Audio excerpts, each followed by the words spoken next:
нормализации наших отношений. Faik Ələkbərov tapın gəlsin yanıma. Нас беспокоит.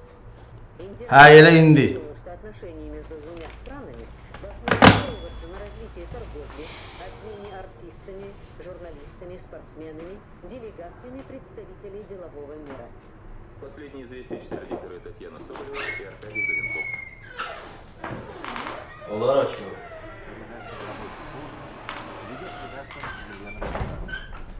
Добрый день, уважаемые радиослушатели.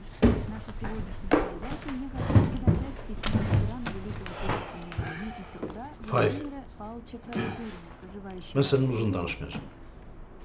На протяжении нескольких Mən sənə лет çox я etibar ожидаю eləmişəm, с sən də ki, интересом çox слушаю sağ ol, bundan передачу yaxşıca «Радио istifadə Спорт». eləmisən. С волнением ожидаю исполнения. Rayonda səndən çox песни. böyük narazılıq var. Иногда кажется, что про тебя поют. Ne narazılığı Так она Haşmi? связана Faik. с жизнью. Xahiş edirəm, məni əsəbləşdirmə. Bu saat hirsimi tökməyə adam axtarıram. Sən özün yaxşı bilirsən ki, səndən niyə narazılıq var. Cəmaata göz verib işıq vermirsən. Sən bu işlərin barədə mənə siqnal çatmışdı. Dedim, özün başa düşərsən, düzəldərsən.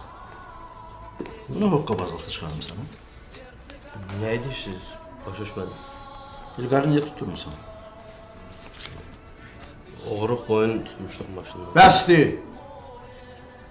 Utanmırsan, hələ mənə də yalan danışırsan?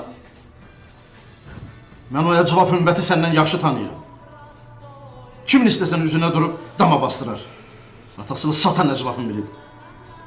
Sənin nəyin çatmır ki, ümmətlə əlbir olub günahsız adamı dama bastırırsan, hə? Nəvər səni düzgün iradə eləyir? Hə?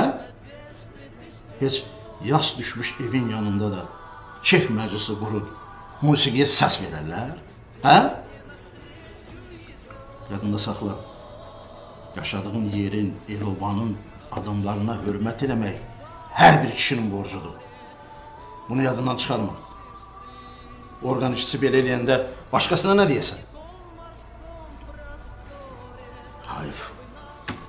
Çox hayf. Dedim Mirzə müəllimlə çörək kəsmişik, bir-birimizə dost demişik. Yaxşı kömək elədi oğlu mənə. Ailəmi qarışdırmışsan bir-birini. Faik, sənin nəyin çatmır ki, cəmaatdan rüşvət alırsın? Yox.